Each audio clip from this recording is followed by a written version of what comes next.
यूट्यूबवर ब्लॉग का बनवतो?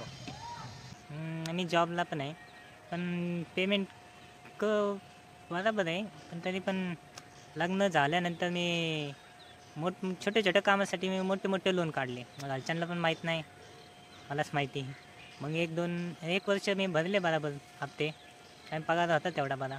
नंतर जॉब चेंज झाल्यानंतर पेमेंट जरा कमी झाला. त्या EMI वाढले, EMIचे हप्ते वाढले. मग EMI भरू का घरी देऊ, त्यामुळे थोडा प्रॉब्लेम आल्यावर मग मी बघायला लागलो इकडं-तिकडं लोन ॲप्लिकेशन बघितले वापस. लोन कुठं भेटते वापस. हप्ते बाउन्स केल्यामुळे दुसरीकडे कुठं लोन पण भेटत नाही आता.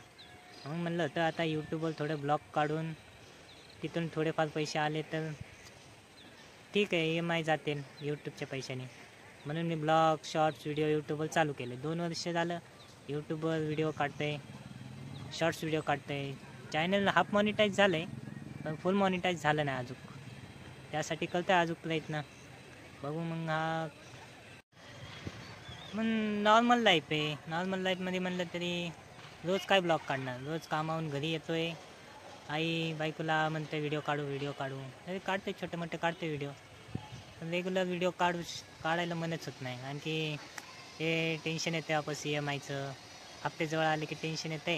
त्यामुळे व्हिडिओ 1-2 दिवस लेट होते म्हणजे मनच होत नाही व्हिडिओ काढायचं.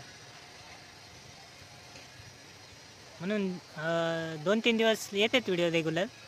त्यानंतर मग वापस मूड जाते EMIच्या टेन्शनने.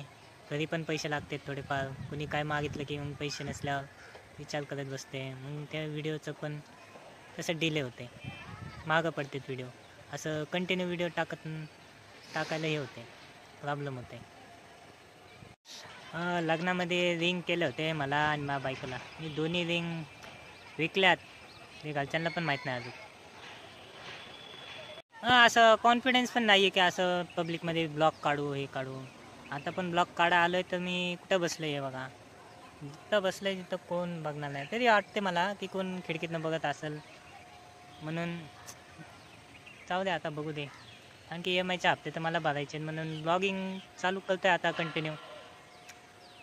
पैसे नाही दिल्यावर घरचे कसे बोलतात माहीतच असेल सगळ्यांना.